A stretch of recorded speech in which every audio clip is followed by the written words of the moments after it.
Um, so anyway, okay, good afternoon.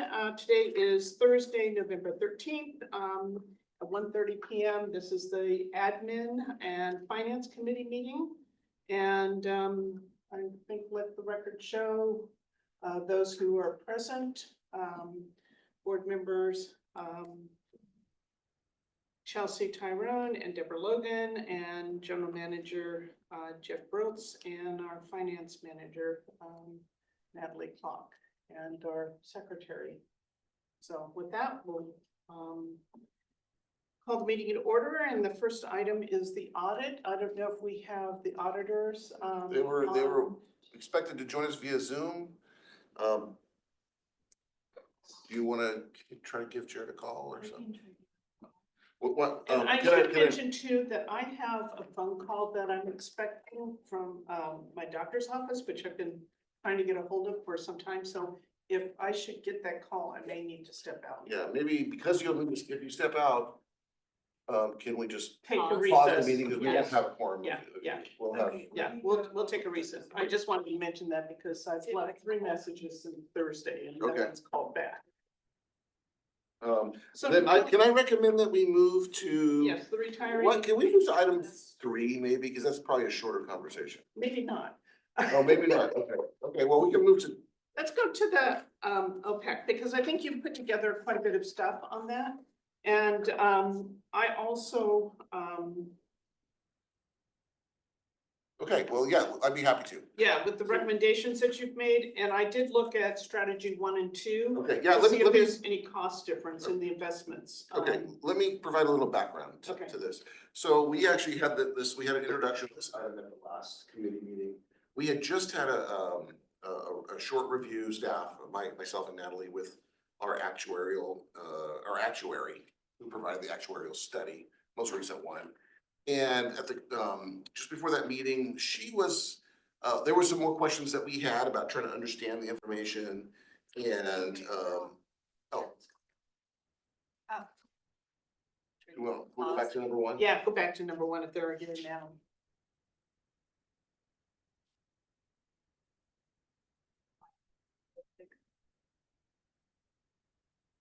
Probably it's the way you thought, but I'll just like this.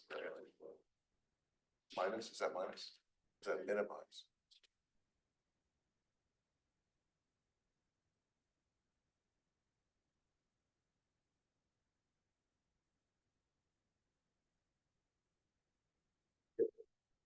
Well, that's great. I'm gonna let Natalie know that Jared's now on. Okay.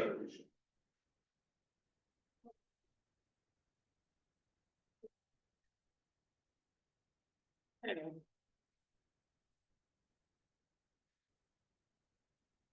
Hey, Jared, can you hear us?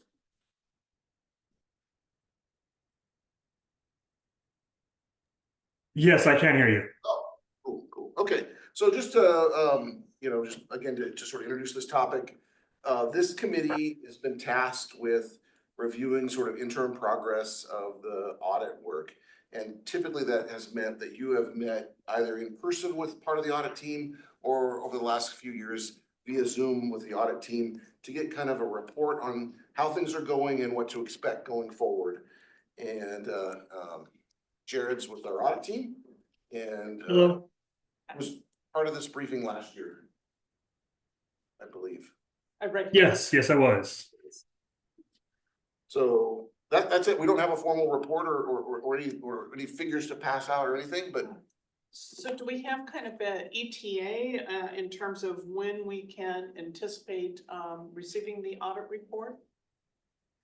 We like to work backwards. So do we have a board meeting date for December yet? Yes, our board meeting in December will be on December 16th. So in order to make that date, we would need to have everything kind of finalized by probably by the 11th to be posted. So assuming, that it doesn't take our staff long to review a draft just to make sure we don't have any questions, maybe if we had that by like the 5th or so. December 5th. Yeah. I like to give at least a couple weeks there, at least a week to review, and then usually the board packet goes out roughly 4 to 5 days before the board meeting. So yeah, I'm thinking that first week of December, we'll have a draft over there. Okay, perfect. Yeah, okay. All right. Maybe Jared, you could just share, has there been any, of the work that you've done so far, anything that's worth sharing with the committee about any findings or any suggestions or concerns? Yeah, I can kind of just go over the process so far. So we were out there in May doing our interim testing. That's where we meet with staff and we sample different transactions, expenditures, deposits, payroll, that type of stuff, and then we sit with Jeff, Natalie, and interview the rest of the staff just to kind of get an idea of the policies and procedures and how the work is being kind of the segregation of duties and how the work is being divided up. So we were out there in May. No issues arose to report from there. Everything looked good with internal controls. There's appropriate segregations of duties and compensating controls in our opinions there. So all the samples we looked at, everything looked well in order. So at this point, we've pretty much wrapped up our field testing for the what we consider like the year-end final portion, where we're just looking at the final numbers. So I was able to work with Natalie on a few things prior to getting the trial balance, making sure that all the OPEB and pension entries were booked, as well as some new GASBs that I can discuss here in a few minutes that are going into effect this year. So overall, we got a really clean trial balance. I think we're only going to maybe have a couple adjustments, just kind of truing up a few things. So again, everything looks good there. As I mentioned briefly there are 2 new GASB pronouncements this year that are going into implementation. One of them is GASB 101, compensated absences. So you will see an increase this year in your compensated absences balance, your accrued vacation and accrued sick time. Basically, the gist of 101 is GASB 101 is to kind of some agencies pay out sick time upon termination and some don't, but all CalPERS agencies, typically the sick time can be used as a service credit, and as well as if it carries forward and can be used in future periods. The people at GASB wanted us to districts and auditors, local governments to kind of come up with a portion of sick leave that the term they use is more likely than not to be used in future periods. So I worked with Natalie and we kind of came up with a percentage there to book some of the sick accrual, which I believe is not paid out on termination, but does carry forward. And then in addition to the sick time, they also wanted to add what they call salary related expenses. So that's your Medicare tax, Social Security tax, if applicable. So those are added to the liability overall. So just to look out for some increases there in compensated absences, we do gross up that liability. And then the second one is GASB 102, certain risk disclosures. That one doesn't affect the numbers at all, but it will be an additional footnote in the audit report. It'll just be kind of a paragraph. It just talks about with the district being a CSD here, you have a lot of different funds, a lot of which are kind of covered by property taxes. So typically, what we've seen so far is mostly focusing on like water districts. So you do have a water fund. So the paragraph will probably focus on just kind of the risks around droughts, keeping the rates high enough to cover costs, source of supply issues, that type of stuff, and just kind of how the district's monitoring them and mitigating them. We kind of have some boilerplate ones that we've developed, so we'll put those in the report, share those with Natalie and Jeff, and then we can work to kind of fine tune those to work best for the district. Other than that, it looks like a positive financial year for the district. Nothing, like I said, nothing to report, nothing major, no issues come to our attention. I will be doing my final review in the coming weeks before I put the financials together. So, there may be a few additional reclassing entries, but at this point, nothing that I'm seeing that is raising any alarms. That's good to hear. I do have a question with respect to GASB 102. If it's looking at risk exposure and you use the example of water and in the event of a drought, did we share with the auditors how we look at our water in terms of monitoring usage and production, and also looking at the I don't know if we shared like the water buffer Yeah, model or that thank you. policy with them, but we certainly can. I think historically, there's been a description about where the water resources come from, our water supply is a little bit unusually complicated for a small agency because of our various restrictions and supplies. But we'd be happy to make sure that that gets appropriately described, because again, it's not it's not as simple as just we've got XYZ, we use XYZ and this. Yeah. But I think the water buffer policy would be pertinent here. Yeah, we can. And I would like to, get some feedback on that as well, so.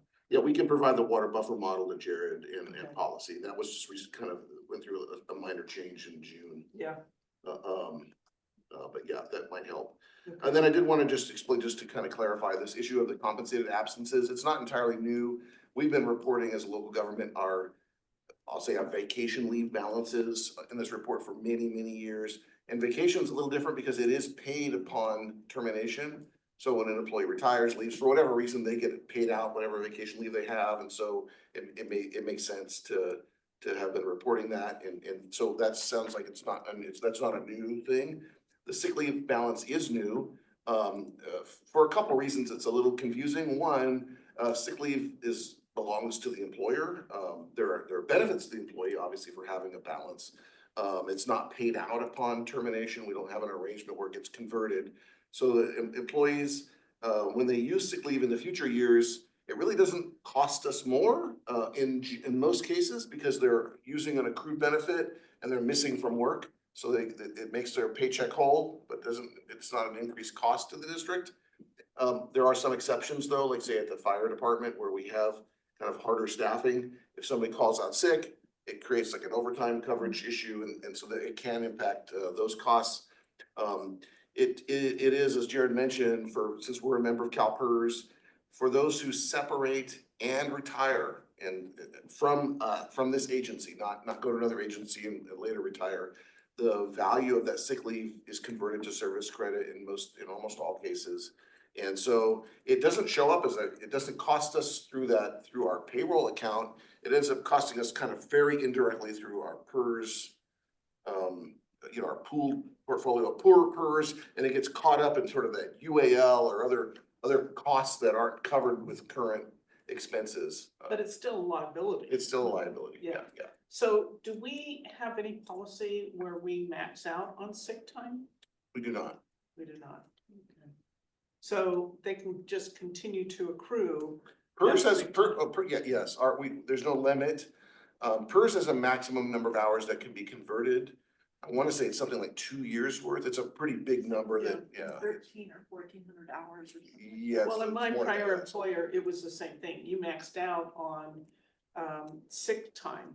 And actually, they did away with sick time and converted everything to personal time. So Yeah, personal yeah. time was sick time, vacation time, anything else. And that sick time leave, which I left like 3 months worth of hours, I couldn't touch unless I was disabled, in which I had to spend down my personal time to get to the sick time.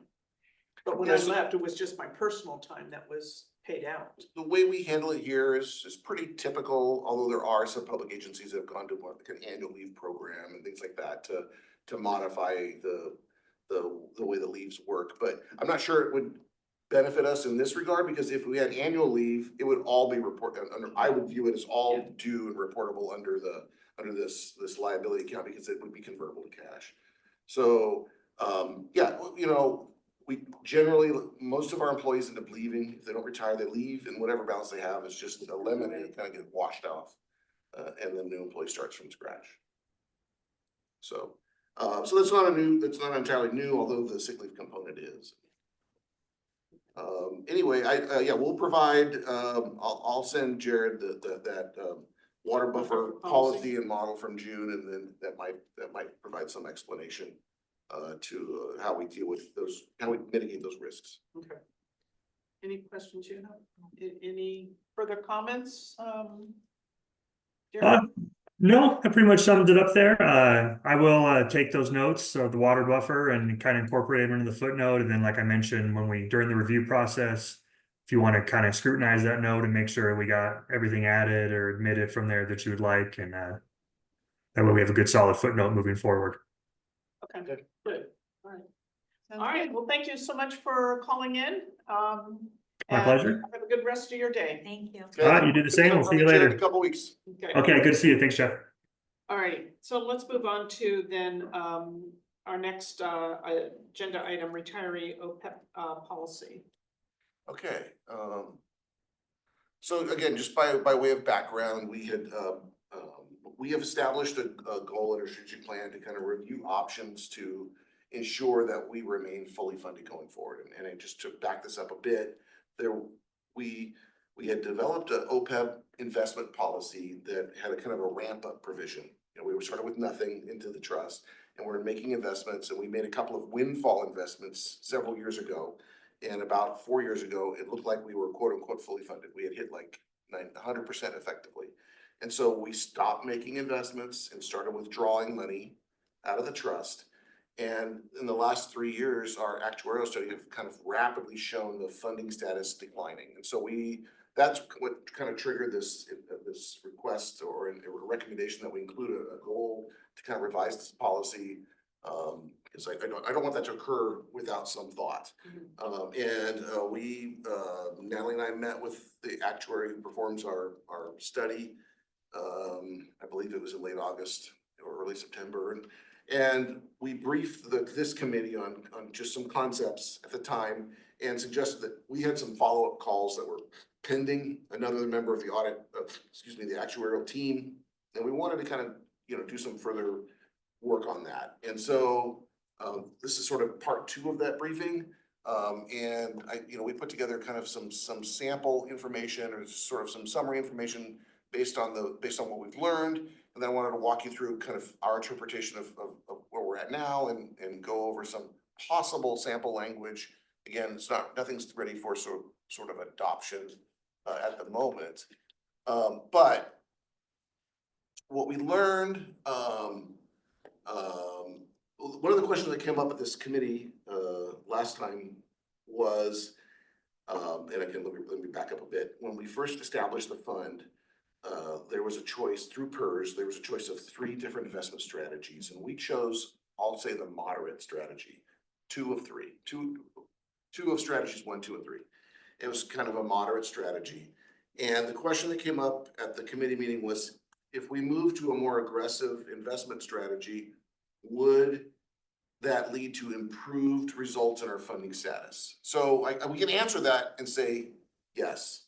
It was really clearly what the actuary uses is the projected long-term investment rate of return, and it would absolutely improve the funding status using the available figures from June 30th. I did some calculations based on what the actuary provided us. It would improve it by about 2%.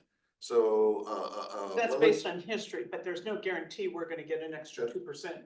this is just the actuarially determined amount. It's not what really would happen, right? We don't know, but actuarially it would benefit us by about 2%. So it would take us from something like using the funded and again, this is a little more current information than we have in the report, but it would take us from something like 69% to like 71%. So it has about a 2% impact if we were to make that change. And that was the question that came up at the committee meeting. This keeps happening. Anyways, we kind of tried to develop some pros and cons if in fact, because it seemed like there was some willingness to consider making those changes. And so I wanted to just kind of document what I thought were some of the pros and cons of doing so. So it would increase the expected long-term funded status actuarially, which could result in reduced future contributions into the trust. Good. And it is the most common used strategy amongst California municipalities who participate in this PERS RAN trust. And I'll show you a little comparison on that. Of course, there are some cons. It's a more aggressive strategy. So greater investment return risk, right? We could have bigger swings or even bigger declines over time. And then more variation in the available balance from month to month or year to year. I guess I would say when we made the decision to invest in strategy number 2, we were starting from scratch. So our first investment was dollar number 1. Now we have something like a little over $2 million. It was a good move. It was a good move, Yeah. but not Oh. all board members were on board at the time, so strategy two was kind of saying. Compromise. A compromise, so. So we have a little over $3 million in the trust. Mhm. And we have about $220,000 in this year in expected withdrawals. So we're withdrawing something like, under 10% of the value.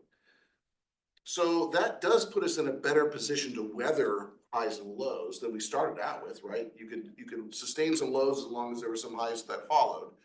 And you're right, back originally, there was some hesitance to choose that strategy. Well, Any of the strategies. yeah, sure, any of them, and that was a but this option does exist. Yeah. So I did, what we kind of found is like, how do we really compare one to the other? And I said, this is a report that PERS provided for us, and the numbers are not as easy to compare as you might think, because the strategies didn't roll out at the same time.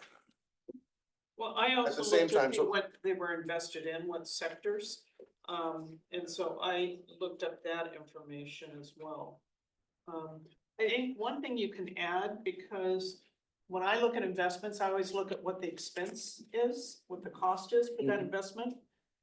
Between 1 and 2, the expense is exactly the The same. There's no administrative difference. cost of. The administrative cost, there's no difference between any of them. So they're all the same, which is really a pro, that you can say is a benefit to this. That you don't have any additional, investment costs.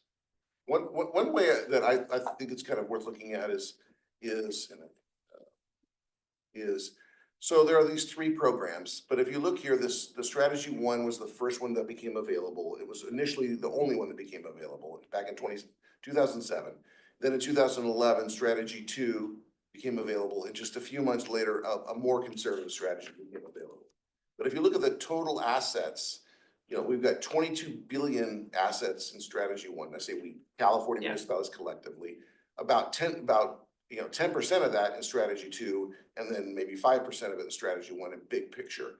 But the order in which the strategies became available also might dictate where this was. I mean, maybe most of these folks could have started in those first few years, and it's sort of a set it and forget it kind of an approach. However, I do think if you're considering going to strategy 1, it is reassuring to see that, the bulk of the participants have chosen that strategy. Not that you should follow everybody, over the bridge or over the ledge, but it does sort of paint that picture. And then this comparison of this inception to date column, I don't think it's very valuable, because they weren't conceived at the same time. But if you look at, say, the 10-year history, which would be the longest term they've published, you can see that the strategy 1 is beat its benchmark, and it's beat strategy 2 by 1 4/10 of a basis point, or 1.4 percentage points. Both 1 and 2 have beat their benchmark by a similar margin. Anyway, so this is, again, my view is we should take this really long-term approach here if possible. This is something that we're probably going to be dealing with for 30, 40, 50, 60 years, although, maybe in those outer years, it'll be a declining need for the district. And I think it made great sense to choose this more moderate approach initially. And if you're open to choosing a slightly more aggressive approach, there are some benefits to doing so if you're willing to weather the risks. So I would caution that we not change, if we go with the strategy 1, because I support that. Yeah. I would caution against changing it every year. Oh, absolutely. I think people have to understand is this is a long-term investment. And in doing a little bit of research on this is really because the numbers, it's like, well, I looked at the total assets. Well, is it because we've got larger agencies and that's why it's a larger number? So when I looked at, did a little research and asking my AI some little questions about this, it's really is that for the most part, people are going for strategy 1 because of it being a long-term investment. So you're going to be able to weather some of the ups and downs that are going to take place. In looking at the difference between 1 and 2 in terms of the assets, it's global equities in strategy 1 is about roughly 46%. It's 36% in strategy 2. Fixed income is 23% in strategy 1. 41% in strategy 2. Temps is 5% roughly in strategy 1 and roughly 8% in strategy 2, but commodities is 6%, 5%, and then REITs, it's 20% in strategy 1 and 10% in strategy 2. So it's really the equities and fixed income that is driving most of the investments on these. So, but I fully support moving to strategy 1 and. Yeah, I think taking that the forward. committees, again, even at your last meeting, Yeah. there was a little different makeup of this committee because of your absence. And it seemed like, my sense was there was a willingness Yeah. to consider it, I as long as listened we to the understood it, minutes. okay. Yeah. I listened to the video. So I was, so anyway, so I think that was good that we reviewed that and it was Yeah. clear, we got confirmation from the actuarial team that yes, it would impact our numbers positively, actuarially anyway. So then we went back to review this kind of in a bigger picture, and I said, what could we, here's what we kind of learned. Well, and actually, this is the first time we've looked at this, what strategy we want to stick with. It's the first time since we moved to going to this trust. Investing originally. Yeah, so, And again, and I that was don't when think- Wynn was back on the board. we didn't want we wanted to take a long-term view. Yeah. We're not day traders here, right? Yeah. So it's Yeah. a long-term Well, if you view. remember though, some board members wanted us to just invest in CDs, I know. so. Yeah, so this has given us some value. So here's what we've kind of learned from talking to the actuaries and kind of studying our figures a little bit more. And one, what they kind of said is, no matter what, they see a lot more volatility in these actuary studies for OPEB than they do for pension. And it's just a kind of a given. And what my takeaway was, it's always bigger in OPEB than pension. And so we've been wondering, why is it so volatile? Well, it's gonna be volatile, and here's really why. Health term care costs have been unpredictable, and over the last couple of years, they've gone up really rapidly. There's been swings in true investment returns. And in Templeton's case, particularly, we're a tiny little pool. Yeah. And so little changes have a big impact to the makeup of the pool. For example, I think we mentioned this, and again, I don't take my comments as anything more than just sort of the facts that they are. Our pool only keeps growing. We actually haven't had anybody leave the pool. And they'll leave the pool when they become deceased. That will eventually happen because no one really makes it out of here alive, but it hasn't happened yet, and it could be that those impacts have skewed us a little bit too. And maybe some of the pool members have lived longer than they were actuarially expected to. But let me ask you this, what happens when they become Medicare eligible? Because Medicare will become primary. Yes, the rates, our costs go way down. We're But paying. do we have anyone that's reached that? Oh, yeah, Medicare? lots. Most of Okay, the people in okay. the pool are on Medicare. I think it was just Lori. Yeah. There's. There's a lot of employees who retired long before you got Okay, involved. okay. So we've got people who retired like 25, 30 years ago that are still. in the Yeah. pool. Okay, but I mean, that should help bring down the It cost, does. because then our plan becomes secondary. Yeah, it does. It becomes less expensive. We're paying like a Yeah. Medicare supplement kind of plan. Yeah. So we kind of came up with just some basic policy points to discuss today. This isn't drafted in language that's ready to be adopted, but we thought, does it make sense for you to kind of consider these points? And then if so, we could take a stab at actually putting them into policy language and then formally considering adopting it. So one would be to move from strategy 2 to 1. Right now, our policy says we're invested in strategy 2. So that's the first item. The second is to have a broad target. Instead of saying fully funded, which to me meant 100%, to have a broader target. And the reason was, we really don't want to be over 100%. You could end up locking your money or tying your money up much longer than needed. Because if we got over 100%, those funds are restricted. You can't use them for other purposes. Yeah. And so we said, well, maybe this is just my swag, right? Is maybe we want like a 70 to 95% being the target. That way we can weather some swings and still remain in there generally. And that's utilizing what the term that they've defined as funding discount rate. not the GASB 75 Yeah. determined rate. The GASB 75 uses a different discount rate because we're withdrawing money, and so it misrepresents the value of the trust. Kind of, I'll say kind of overly conservative, but the actuaries already produce a separate calculation utilizing the funding discount rate. It's already contained within our report. We also talked to them about other options. They said they could determine like an actuarially determined funding strategy. But it would cost us more, and it's probably still gonna have these big swings. And so we kind of talked about what are for an agency like us that's pretty small, what should we do? And they sent us some sample language, and I think Natalie and I kind of tried to come up with some of those that we understood and could communicate to you kind of better. And so if we defined fully funded as the 75 to 95% range, 70 to 95% range, then we would know where we are each year. If the funding status is higher than the 95%, then the district so that would be on the high side, right? That's not a problem today, or a benefit today, whatever you want to. But no action would be Yeah, required. so if it's 95% or higher, then you would take not only the explicit subsidy, which we've already been doing, but also what they calculate as the implicit subsidy, and they provide that calculation for us each year.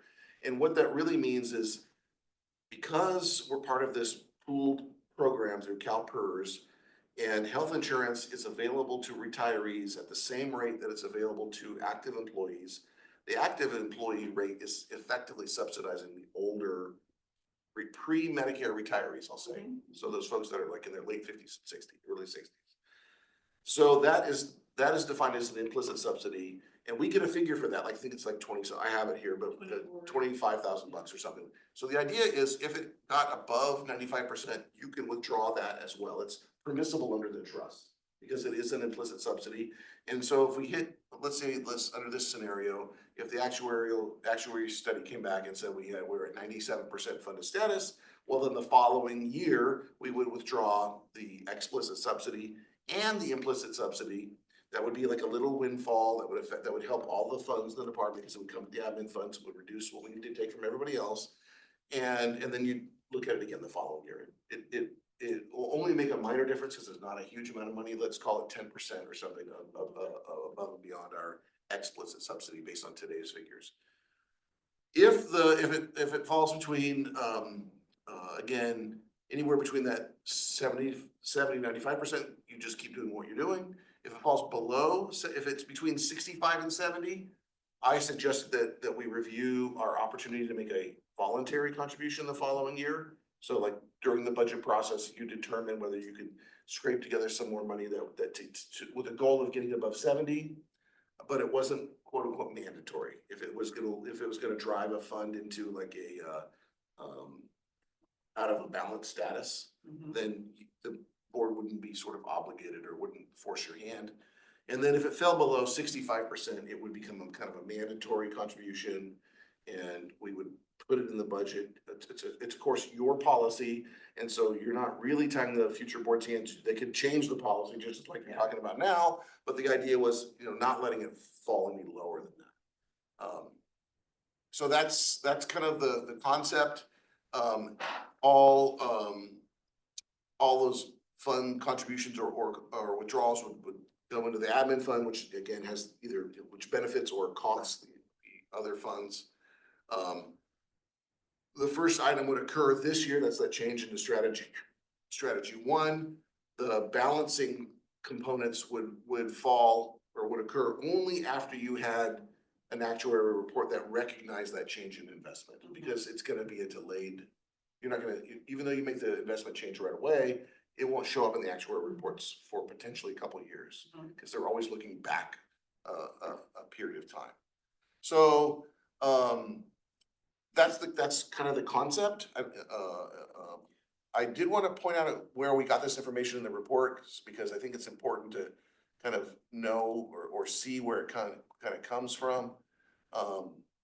This is the report this is our most recently received report, and we started working with them already, I believe, on the next year's report, so we would get that information sooner than later. And just so you know, we're on a cycle where essentially every other year, there's a full report where the actuary looks at our population pool, et cetera, and then the off-year reports are kind of a cleanup. They don't, it's not a full calculation where the members of the pool are examined, et cetera. It's just more of a reflection of the investments and whatnot. So we're in that sort of off-year cycle. This is the less accurate, if you want to, I mean, that's my term. I'm sure the actuary wouldn't say that, but it's not as comprehensive of a report as we get on the off year, I'm sorry, on the every other year reports. And we pay a little more for those. So this is the calculation that we were reporting on this.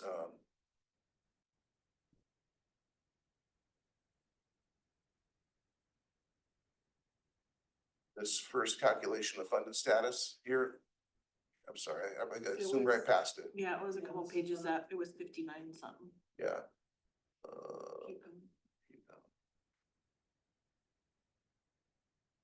Right here. Yeah. Okay, this is what we got concerned is that every year keeps like dropping. Why is this all happening? And so they kind of explain that once we start withdrawing money, they use a different discount rate, which artificially lowers this. This is only for this number is contained in our financial statements for compliance purposes. It's not super valuable for decision making at our level. They suggested that we compare this secondary calculation known as using the fully funded discount rate, which happens to be higher. And this is the rate that would change right here if we made a change in investment strategies. They would use the PERS published rate. And so really for decision-making purposes, they're saying, hey, we're at like 69.4%. And if we made an investment change, my back of the napkin math says this would probably be more like 72%, about a 2% improvement based on the expected rate of return. So, and then again, this report, and you're welcome to read it. I mean, it was included in the packet. It produces this calculation for this explicit subsidy and implicit subsidy. So like for this, this year, we would be able to withdraw an estimated $210,000. That was actually last year's figure. We actually withdraw the exact amount that we paid the retirees. And we put that back into what, admin? Admin fund, yeah. So why would we not keep it in the investment? Because then you'd have to be withdrawing not withdraw it. Yeah. It would just continue to grow, and then you'd have to use current resources to pay those retiree costs. Well, the funds. Oh, that's you're what we did. you're withdrawing it, You're just put it in paying the yourself. admin to pay it out. Just to- Yeah. well, So Okay, okay, so you're not taking an extra Oh, amount, no. you're Oh, no, taking no, out the amount that's being. Exactly paid the out. amount that. Okay, okay, I misunderstood. This Um, implicit subsidy is that amount that I discussed, where it's really a reflection of the higher costs that we paid for current employees so that retirees can get the same insurance. Yeah. So that's the additional amount you. This is the amount that would come out if you were over the 95%. Yeah. And these are gonna change each year, but this is a forecast. So you can see that this implicit subsidy grows quite a bit, and then as time goes on, it actually goes down. And that is because, well, they go down in both columns, but that's really because the actuary report, we made this policy change back in 2014, where employees hired after May of 2014 don't get a fully paid retiree healthcare. They get what's known as the PEMCA minimum. I believe it's $163 a month next year or this year or something like that. So it goes up about $3 or $4 a year. Yeah. But it doesn't, it's not $2,000 a month. So that's why these figures begin to decline, is because this report is assuming that somewhere in the 2030s, our pool. We'll die off. Yes. But again, just statistically speaking, they can live as long as possible. I have a question regarding the implicit figures. So in the event that we're in a year where we're over the 95% and we're gonna go ahead and take the implicit amount in addition to the explicit, does it matter? Will that figure at all be influenced by how much over 95 we are? The Got it. policy isn't drafted to do so, Okay. but, and maybe, and I guess I'm trying to present it in sort of a simple term. It's possible, let's say we hit 90, so right now we think we're like the low 70s if we make various changes. Okay, so let's say time goes on and it hits 95%, and all of a sudden you're taking both and the number keeps growing. I think at that point, the district would need to revisit the policy and make a minor tweak to it, so we didn't keep escalating. The goal is to, really 95% would be great. Yeah. But we don't want to be at 110, 120, 130%, because at that point, you're tying up money that could be used for other purposes. But I really think that that's unlikely. Yeah. That one year we thought we were there. but- Yeah. It was a- Well, I think because It's the temporary. investments are going to fluctuate, that's gonna fluctuate as well. So the only thing that's really gonna be static is Right, cause have this, somewhat of the retirees, but then that's gonna move too. Yeah, So you've it's got a hard. lot of moving parts on this. So I think I like the policy recommendations because I think it sets some parameters for us to kind of keep what is really kind of a blob that Yeah, keeps I mean, moving it's a about. it's a sort of Dynamic. complicated thing. Yeah, And so we try to present it in kind of simpler terms that everybody on the board or the community could kind of understand and could kind of guide your decisions. And yes, I don't know, my expectation would be that once you started withdrawing this implicit amount, that it would make a dent, to bring you back under 95. But if after a few years that wasn't occurring, you could change the policy and say, okay, we might need to do more or do something different. The problem is, you can only withdraw these amounts. You can't make a voluntary withdrawal. So let's say today we set at 130%. And I'd say, okay, at that point, when you start withdrawing the implicit amount, even then it would take several years to probably get it down below 100%. Because we were, in effect, we're overly invested. So that's the definition of this trust. What the trust allows us to do is make investments that you cannot make legally with the district funds that serve other purposes. Yeah. Only because it's in the trust, do you have these investment vehicles. But the downside of that is the money is locked away. You wouldn't be able to withdraw the final funds from the trust until such time as there were no additional but that's okay, obligations. because this is a liability that we're really kind of saying, we're putting the money aside for this liability. Yeah, and So even, that's all this is really doing is, but we're saying we're not gonna put too much money aside Right. because we don't wanna tie up more than what we need, but we wanna have a reasonable amount, and I think this is fairly conservative. yeah, I think so too, That Yeah. even using this older information, which had a lower discount rate, and the strategy too, what they're showing is that the plan asset, we have like 15 years of money right now. And it looks to us like that we probably have more than that. It probably depends on how fast. right now is coming in enough to cover our payments. Yeah, we're not drawing down the balance. The Yeah. balance is kind of staying whole, but actuarially speaking, the health insurance costs are climbing and That's- so. Yeah, that's what's so unpredictable. Yeah, I like the policy. I think it's reasonable. And it certainly allows us to look at it on a yearly basis to say, where are we? And are we Yeah, within this parameter? And do we need to take any action? And then hopefully with moving from strategy one or to strategy one, we'll have, larger gains, that will help also build up this fund. So. Yeah, I think it could work. So if the committee is in favor of this, the next step, I think, would be for us to take these policy points and turn them into a policy document that would replace our current OPEB policy, which is clearly outdated. It was about ramping up and we're not there. We're not in that position anymore. And then bring it back to either this committee or I don't see why it couldn't go straight to the board as long as it contained these policy points. Yeah. Yeah. Well, to say we're gonna be 100% funded, I mean, it's kind of, It's just too volatile to ever. it is, I mean, it's kind of like we're chasing something we're never gonna catch, or we can overshoot. Yeah, it's.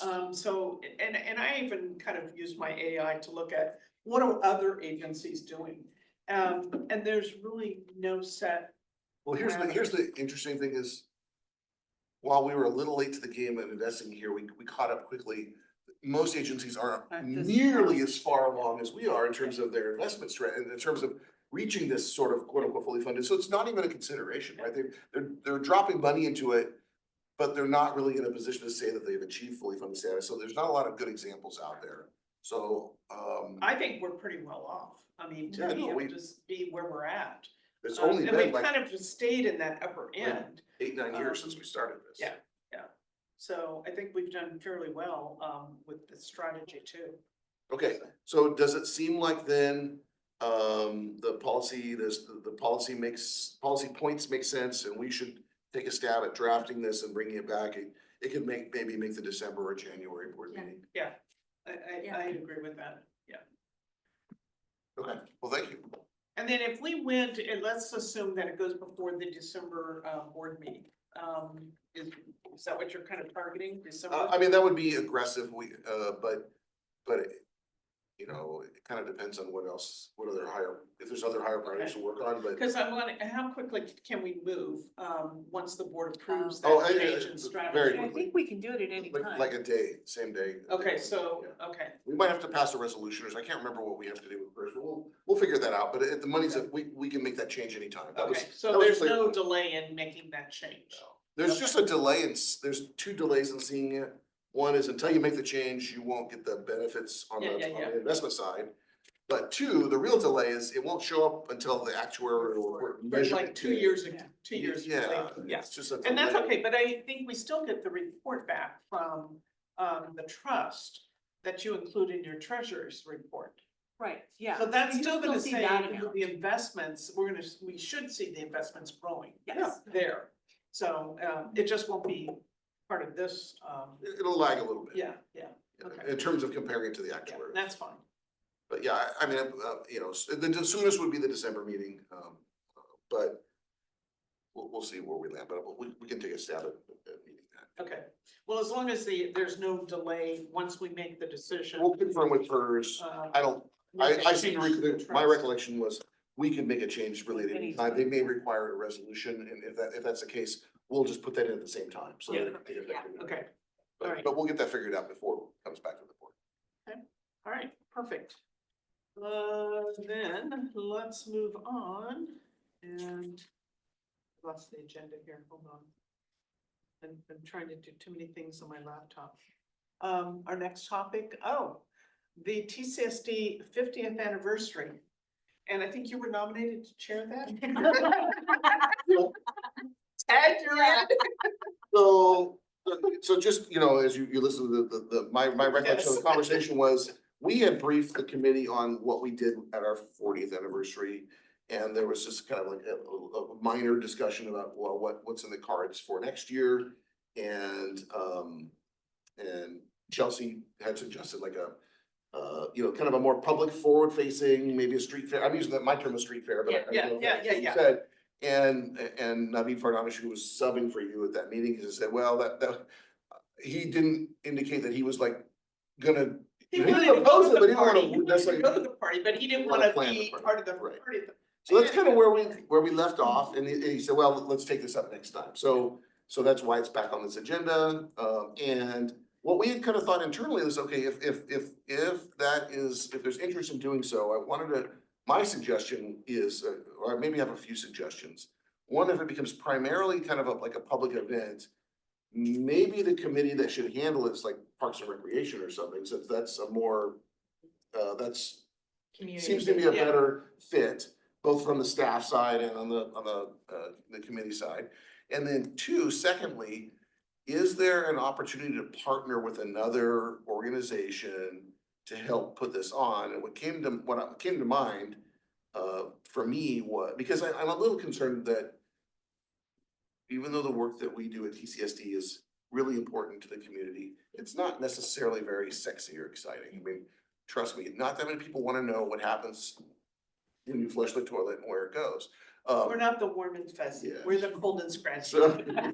So I thought of a couple of things that you could partner with, though, potentially. We haven't approached anybody or anything, but so the Templeton Strong committee or a group that organized the fundraiser this year for the Feed and Grain event, which included this big street fair on that Sunday. I believe it was the 21st of September. There's some indication that at least some members of that group want to make that more of an ongoing annual event. Maybe not necessarily focused on fundraising for the Feed and Grain, but at least the community side, the car show. The community in general. Yeah, just kind of the street, I'll use the word street fair. I don't know, you know, the street party kind of atmosphere where there was fundraising and kids activities and all that. So one option might be to be a participant with that and have a component of that be a TCSD portion. And then kind of ride their coattails on the car show and other things, if in fact that's gonna happen. I don't know if that will happen, but we could reach out and find out if that's going to happen or if it's likely to happen and kind of join that planning committee. Either through Parks and Recreation staff or committee or some new group or however you wanna do it. The other option that I kind of thought of is Founder's Day, because that is that's a smaller event at the museum, but it's focused on history. And since this 50-year celebration is really kind of Templeton CSD's history, maybe that's a potential partnership. But those are just a couple of ideas. Certainly the street fair, the Templeton Strong Community Group was focused on a big event with lots of family-friendly stuff and getting a lot of people involved, and the car show and the tractor show and the petting zoo and lots of things were there last year, and I don't really know what would be the plan the following year, but it seems like that would be maybe have a broader focus in terms of attracting residents to the activity. I would agree with those thoughts. I know the Templeton Chamber was mentioned, but ever since Templeton Chamber has been moved with Paso, Templeton has become more of a shadow than anything else. And I'm not sure that that's the right organization to kind of help organize this. So I like the Templeton Strong that organized the Feed and Grain fundraiser. And I think also tying it in with Founder's Day with the Historical Society, because really we're talking about 50 years of history. And I think that's what part of this should be, is celebrating what is that history. So I think there's, I can see opportunity to kind of see the museum saying, you know, here's kind of the last 50 years. And even the district being part of that. I think it's an opportunity to highlight, even though it's not sexy in every way, but I think there's an opportunity to highlight, what does the district do? Who is your local government? Because that's really what we are.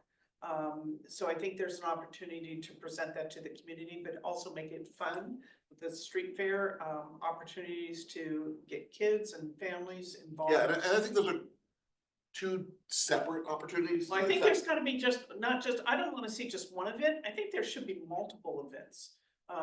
You know, I can see putting up a banner, you know, Sure, okay. celebrating 50 years of Templeton. Yeah, that's absolutely something. Yeah, so I think there's a number of things we could do.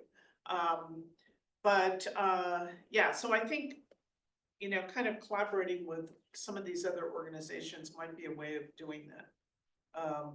So. What are your thoughts about, from a community standpoint, leading this effort? If it's gonna be more community focused or outward facing, does it make sense that this be something that is tackled by Parks and Recreation? I think Parks and Recreation, it would be appropriate, because I think they've got the connection with the families through the sports. And they've already are part of some of the celebrations that take place, like Halloween, going down Main Street. So I think they are the warm and fuzzies. So I would think it'd be appropriate for them to kind of help form So, some. I mean, should this planning activity migrate from this committee to Parks and Recreation for, you know, in terms of the whatever that involvement is? I mean, it doesn't need to be,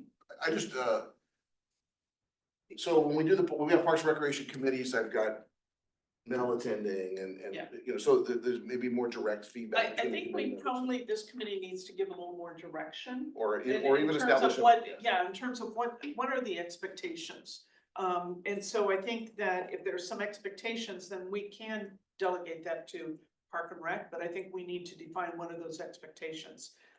You know, that we're looking for street fair, we're looking for you to partner with these other organizations. So at least then they can come back and say, we've met with Templeton Strong, we've met with, you know, the folks at the museum. Okay, And do you want them to come back to this committee or to the Parks, when I say Parks, and Rec, I meant Parks, Recreation, and Refuse Committee? committee, oh, Committee, because there's just Um, already kind of that, Then, yeah, Athletic- they could go back to that committee. I'm I fine mean, with I that. mean, part of the I'm fine with challenge- that committee. part of the challenge is the committee makeup is gonna change in January, right? Or, Well, we or don't could know change, that. we don't know, Could.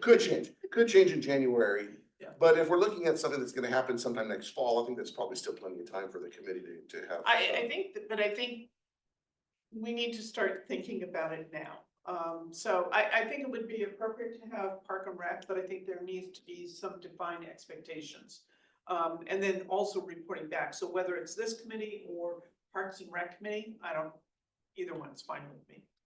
don't know Yeah, I what your think thoughts that are. we should, first, I think that the partnership with Templeton Strong would be, I think my first priority, trying to figure out how to connect with them to see their interest in either us joining any effort that they have or combining efforts to create something new. I think they can lead it. Yeah. Because I think they have those kinds of skills. But I think Well, it's gotta be. if they lead it, then they design it, and so we don't get, you know what I mean, so. Well, I think it's I think we can ask them to lead it. Yeah, I guess the first question is, and so I agree with you that is a activity that at least this year was broadly focused on the community, brought in families and those kind of things, and they have some momentum.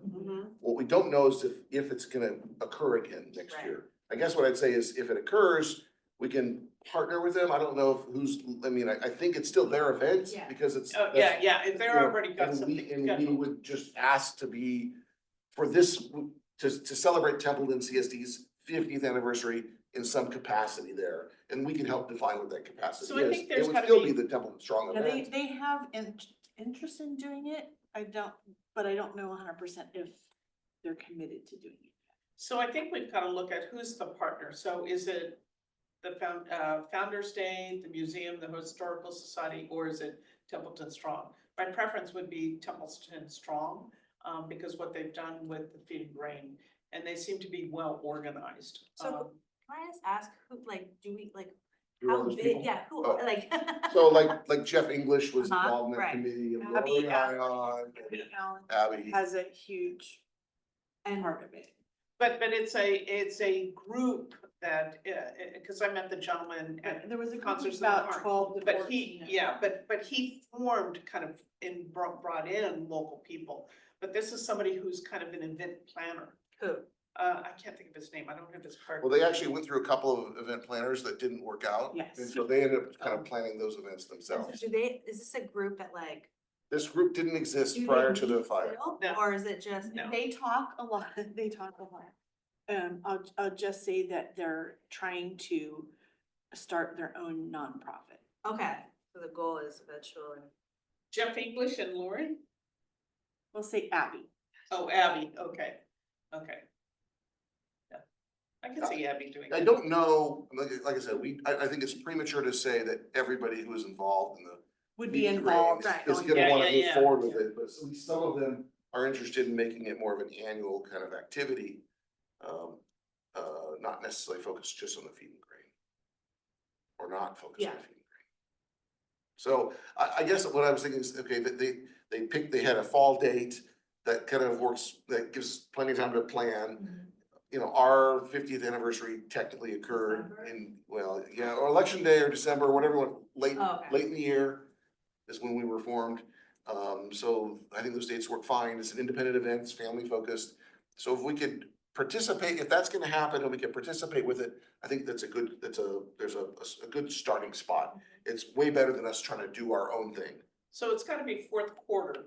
But I think we've got to look at what are all the other events that are taking place in fourth quarter. Well, again, there's already a group planning. I don't think they're looking to have somebody kind of take it over. Yeah. They have a group that has a vision, and I would want to figure out, is there room in their vision for us to participate? Yeah. And if so, then we figure out a way to kind of to sort of join the club for the 1 year or for this year, at least initially, and then, move forward. If there's not, if it's not gonna move forward, or if they say, no, we really don't want government telling us what to do, because that's, our role would have to be a little bit removed, because they haven't, this is a group of concerned citizens, not the government doing the work. I wanna kind of see what are the boundaries. But So are you recommending that Park and Rec explore this? I probably wouldn't turn over Park and Rec yet. No, I Okay. would, I think, I guess what I'm suggesting is, if this is what you wanna do, then probably, I can reach out, or now I we can we have- can. It makes sense. could have Because I think you know who those players are. We can say, is this gonna happen, and could we we can participate? play with you. And then we can They do determine, already. at what level do we, maybe we join the planning meetings, or maybe I delegate that to one of our Parks and Rec folks to join the planning meetings to kind of see what the appetite is. And at some point, we'll need to say, is this gonna happen or not? Because again, Yeah. I don't think we can drive it. We're really kind of just, Well, it doesn't make sense to recreate something if there's already something in the works. So. well, especially if it's gonna be, I'd rather see one event be bigger and more successful than Exactly. two Yeah, events be lackluster. Yeah. So, so Natalie, will you then kind of put some feelers out and see, what may be going on? Yeah. I know you've been part of those groups too. And then maybe, I kind of know what's, Yeah, you know what's going on. Yeah, I know you're plugged in. and then maybe my suggestion is, just for planning purposes, is if we get some answers back, and if this committee meets again before the mid-January time, we can report back, get some guidance. But if this committee doesn't meet again between now and mid-January, maybe it makes sense to let the Parks and Rec committee kind of move forward with it. Yeah, I I'm mean, fine it's with not like that. delegating it to them, Yeah, but yeah, yeah, yeah. it just kind of to me, it would, if it's gonna be more of that street focus, event focus kind of thing, then I think the people on the district team are probably Parks and Park and Rec. Recreation, Yeah. and they already have a line of communication to the Parks and Rec committee, and it just might be some good momentum. It doesn't mean that there won't be others participating or whatever, but Yeah, I that think sounds that, I'm good. fine with that. Yeah, does that Yep, kind of work? yep, Yeah. yep, that works. And then just make sure we get the banner. Well, a banner's great. I think there'll be a cost to that, but we can include the cost of the banner in next year's budget. yeah, I think that's like $600 or $700. Yeah, they're pretty pricey. But that's something we can hang up maybe off and on throughout time. It's not necessarily highlighting an event. It's just gonna be Celebrating 50 years. 1976 to Yeah. 2026 kind of thing. Okay.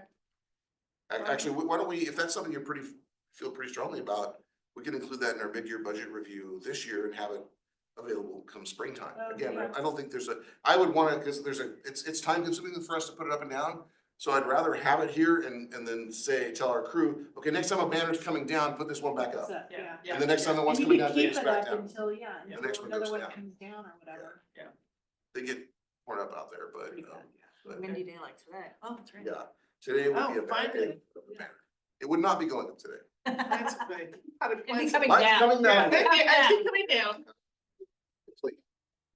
So, yeah, okay, if that's something that you're in favor of, like, we can Yep. just do that and include, it'll be voted on by the board. and Yeah. included as an So item. can you then give an update, cause I'm assuming you'll put some fillers out in the December board meeting in your, general manager's update. Can you, provide us some insight in terms of what if any of these other organizations are doing, for 50, They might not celebrating 50 know. years, or the Templeton? Yeah, As we- long as Fair they know something. that we are interested in. Yes, yeah. You know, I don't know how fast that's gonna. because maybe that will help. But especially with the holidays and some of the people in this group are also participating in a small Christmas Okay. activity.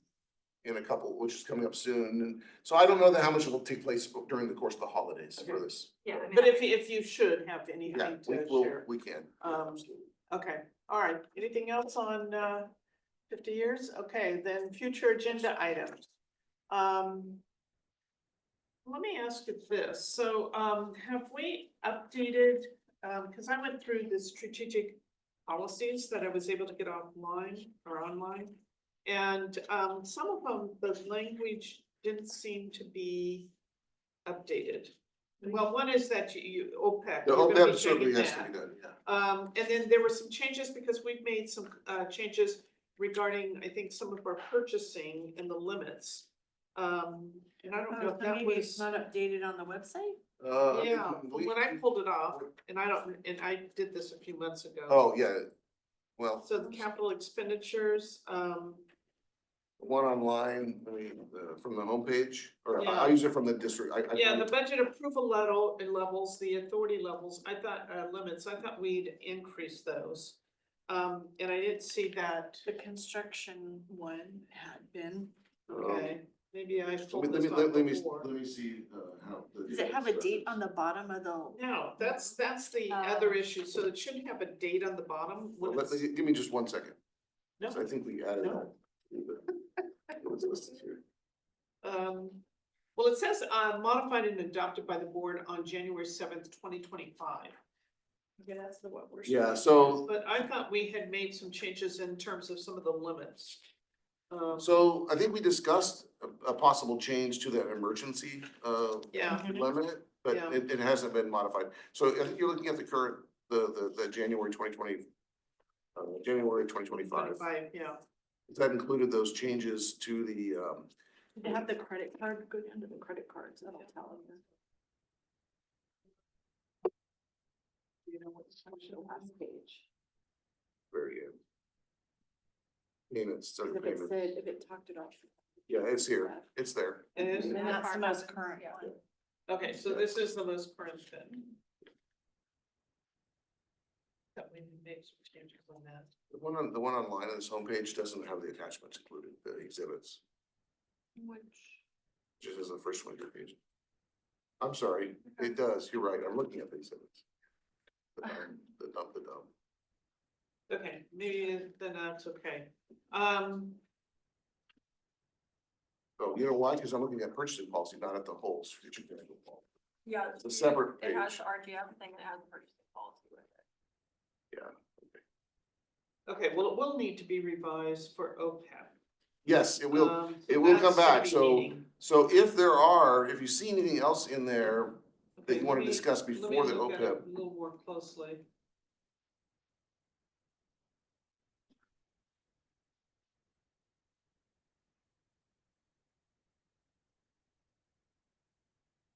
So when you put forth the OPEB strategy, you're gonna be updating this policy as well. So that will both go before the board. The language changes here, okay. Yes, cause that's, So then we don't really need to review it at this meeting.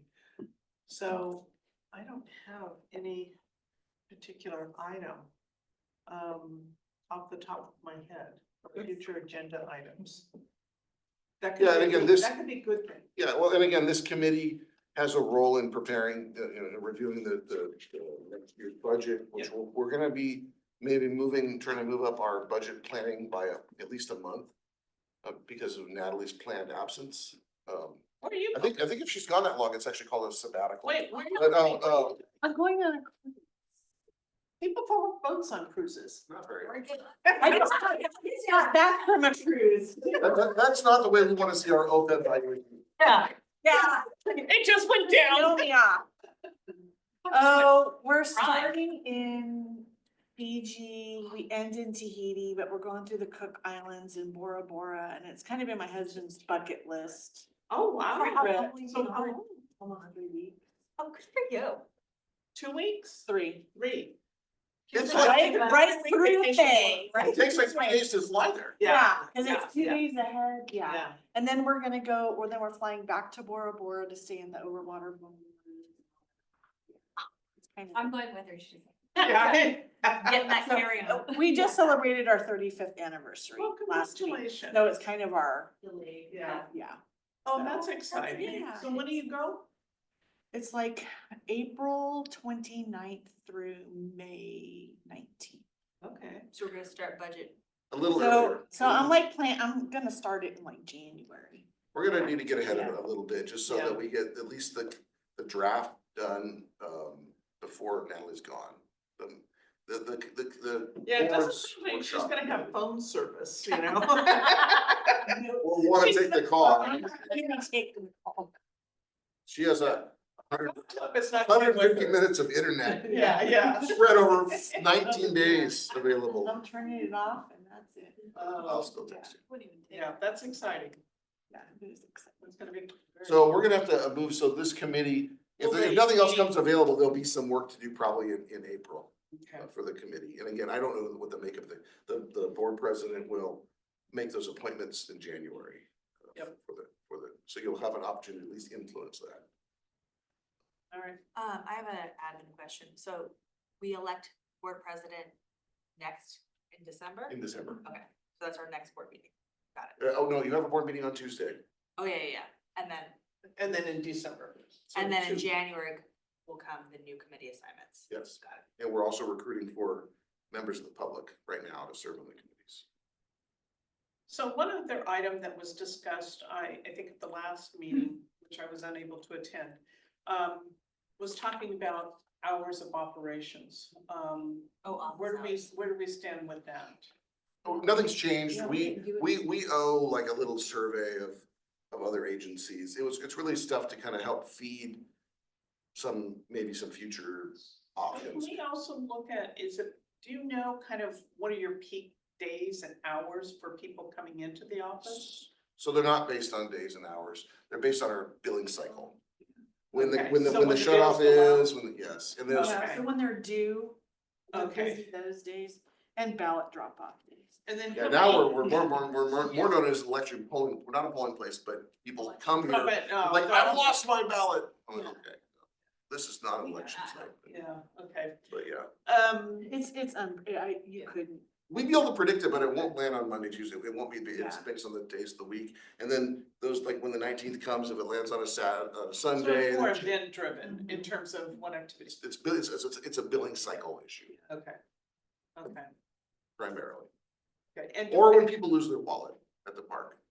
So that's usually Thursdays after concert at the park. What do you think? After a night out. This is the lost and found of the park. So I will, like in the summer, Are we charging the county? it is a very common, I don't wanna exaggerate, but I mean, there might be There's more, something there might be more people coming in looking for something to do at the park than there would be Paying paying their their bill. bill. In the summertime, it's a busy, we are the only places.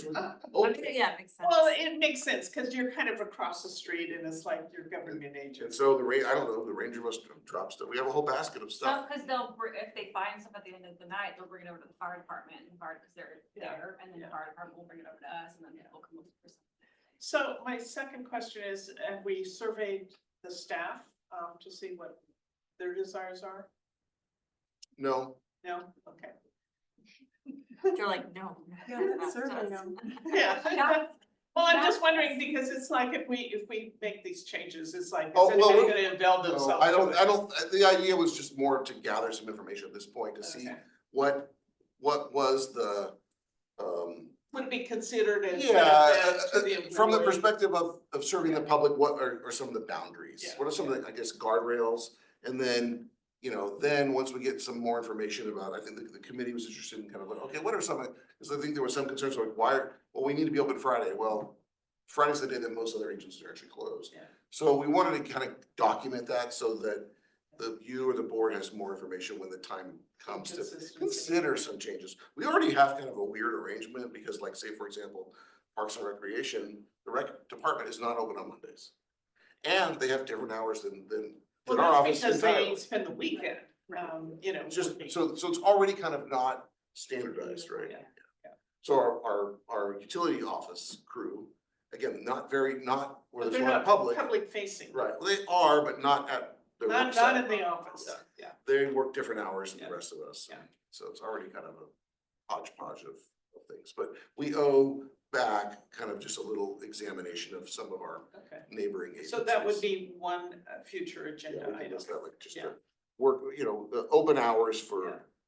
And again, I'm more thinking about our two more primary locations, Parks and Rec and here, really here, because that's where you probably feel like you have a duty to, when a customer has a problem, where do they come? Because a lot of things have just changed over time. It used to be pre-COVID that we had like these real regulars that like every month they would come in and visit and pay their bill.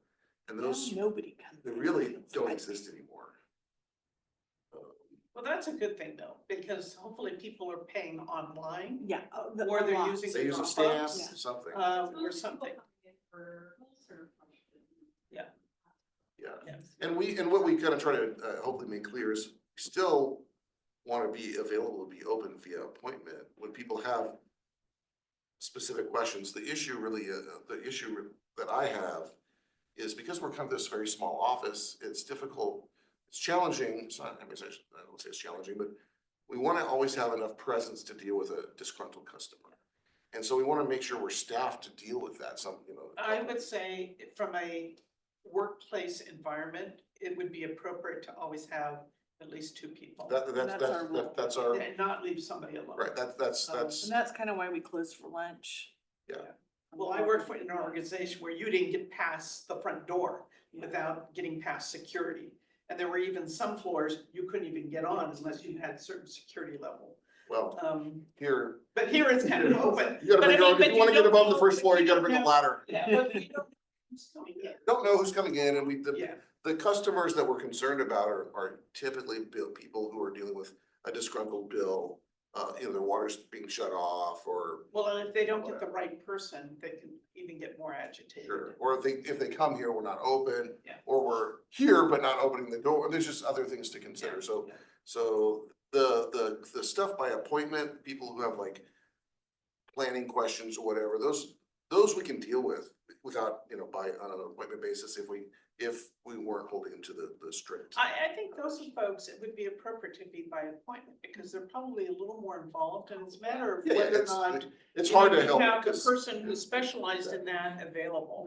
right, to it meet gets with down them. a rabbit hole pretty quick. And I think that's a reasonable expectation that you would have to make an appointment. The other future agenda item is the compensation study. Do we Yeah, have it- so I can brief you on that, which is that we have a contract underway. We're maybe 5 weeks into it. I haven't received any preliminary report back from RGS, but they have asked some clarified questions and so I know some effort's been done. The project, when we started, it looked like it was gonna take until about the end of December. They had like a 3-month. So when they do Schedule. that compensation study, because I know one of the concerns is looking at trying to recruit for some of the specialized jobs, especially in the utility department, will they compare other agencies to see if they do any kind of signing bonuses? I mean, because certainly we've got, if we're looking for utility operators. Yeah, have that wasn't one of the experience- criteria we requested, but I can ask if they know if they do any. Yeah. It's not common, right? It's a. Well, I'm just looking at it from the standpoint of, we have a small pool that we're drawing from.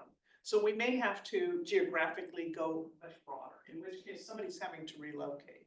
So sometimes it's, The you problem know, we have with relocating, again, this isn't on if this committee meets again, I can add that before the report's ready, otherwise it'll probably just go to the board, but because we don't have that many presentations scheduled by RGS, I think it's just one. But the challenge we have with recruiting from out of the area is we have our area, this is not a TCSD issue. Our area has, like reasonable California pay, but high cost of living. I think and that's so- throughout the state. No, it's not. The pay is way better in the Bay Area and it's way better in Southern California. And so while the cost of living is also a little higher there, there's a bigger imbalance in our region. We've always been a very attractive place. When I've recruited for here Aesthetically, yeah. for people outside the region and the folks in the valley cannot make us work. you're doubling your housing costs and for a little better pay. Yeah. So it takes a perfect arrangement to move here. really. Yeah. So and again, that's not a Templeton CSD matter, it's the region in general. Well, if you could just ask if that's something that other agencies, I Yeah, would be curious to can. know We can, what they do. yeah, it's not a commonly used thing in the public sector. Some police agencies, especially kind of coming out of the George Floyd matter, started Oh, doing, signing bonuses, very unusual. It's not been something that's been offered, over the past 50 years much. But we have started to see that over the last couple of years and maybe in the realm of public safety. Actually, moving, I mean, you could do moving assistance and there's Yeah. other programs that are like that are kind of tailored, but I don't expect to get that information from this study, but we could ask RGS or they're I'd gonna just include, be they're gonna curious to include some know other if options it's- because we have this yeah. really small budget. Yeah. They're gonna include some proposals based on our results of potentially some other things that might make some sense. And we had discussed there, I don't remember the specific position, but there were instances where some other requirements for the job. There were licenses, like driving licenses, a type that was not technically utilized for the job's normal duties. And so removing the requirement for eligibility, will that sort of But we provided them all the information, including our updated job specifications and asked them we provided the information about our incentive pay for, like, say, Class A, and so they'll gather that from. Okay. What we do is fairly common. Okay. But like, will they also be looking to see if there are, like, just overall if our job descriptions and requirements are? What they will look to do is try to utilize the requirements of the job descriptions to find an equal position at another agency, even if it has a different title. Got it, okay. So it could be that, like, say, our utility, just using utility, one of the things that we do a little unusual here is we have joint certified utility operators, which means they're both, especially at the higher levels, both water and wastewater certified. That's not common. So they'll try to find matches that are as close as possible. And that may mean they have a different title. So they're looking at job responsibilities and also Certifications, requirements, yeah. Certifications, because that's kind of a standardized way. I mean, you just can't go do it. Like, if you have to be able to pass the test Yeah. to get the next level of certification. And we have, sometimes people can't do that. Okay, so we're looking for what from the RGS? And about the A end of the year. proposal? No, they'll study, which Oh, they're under. Okay, so they're already doing the study, so we should expect the study when? End of the year. Okay, I would think it okay, could make the board, as soon as it would make the board is the January board meeting. okay. I don't have an update from RGS, but that was the schedule they produced. Okay. We can add that to the tentative meetings list. Just so you'll see the changes, but. All right, and then I know that the compensation philosophy was discussed as well, so. That'll come, yeah. And that was kind of deferred to waiting until we get the report back, so that would be something else. To consider. There might be several kind of smaller items that this committee would work on as a result. Yeah, okay. All right, okay. So I have budget, salary study, compensation philosophy, what are the other items? The open hours, like our hours. of Oh, business. office hours. Thank you. All right, anything else? Okay, then I think we can adjourn our meeting. So thank you. Thank you.